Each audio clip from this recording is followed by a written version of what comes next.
In this video, we'll show you how to effortlessly generate a cutting list for kitchen cabinets in just a few clicks.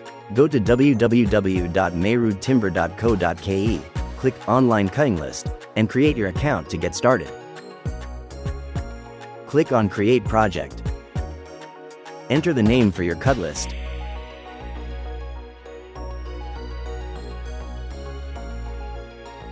Add existing boards and edge banding tapes available in our stocks. Click on the tab for boards and then select the manufacturer of the boards. Choose the size of the board. X is the length, Y is the width, and Z the thickness of the board in millimeters.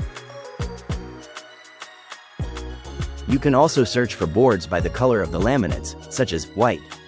Click on Filter, and add the desired board to your project. Scroll to the top and click Close to view the board you just added. To add more boards and banding tapes, click the plus icon at the top. Repeat the same process to add any other board types you wish to work with. Well done, you have now added your second board. Select the Edge option from our stock to add edge banding tape to your project. Enter the width, Y, and thickness, Z, of the tape in millimeters. If you are using an 18mm board, choose 22mm tape. Choose a thickness of either 1mm or 0.45mm. Click the icon above to check the boards and edge band tapes you just added. The first edge tape you chose is labeled 1, the second will be 2, and so on. Scroll up and close the tab when you're ready to generate your cutting list. Click the plus icon next to the board to add part sizes for your cabinet or wardrobe project. Enter the length in millimeters in the X field and the width in millimeters in the Y field, along with the required quantities.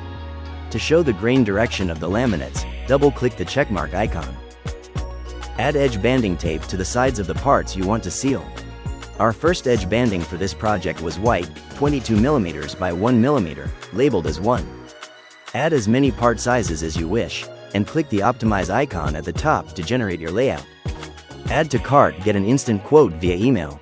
But that's not all. Once your order is confirmed and paid, you'll receive real-time updates on your project status through production. Happy sawing on the net!